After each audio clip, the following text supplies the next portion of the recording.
After getting blown out of their water in their matchup against the Winnipeg Goldeyes, the Sioux City Explorers got to pick themselves up, dust themselves off, and get back out on the field to try and get back on track against the Milwaukee Milkmen. X's enter the matchup 7.5 games back of first place in the West. Frustrations running high in this one. Milkmen pitching coach Jose Rodriguez gets the heave-o. He'd have to leave the game, but tell you what, those frustrations were on both sides. X's manager Steve Montgomery having a word.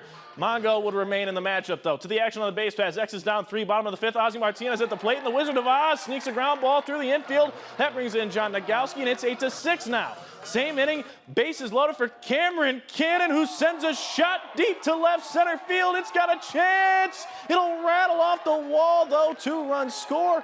However, that ties the game at 8. Last update we had, the Milkmen were leading 14-9 in the bottom of the 8th.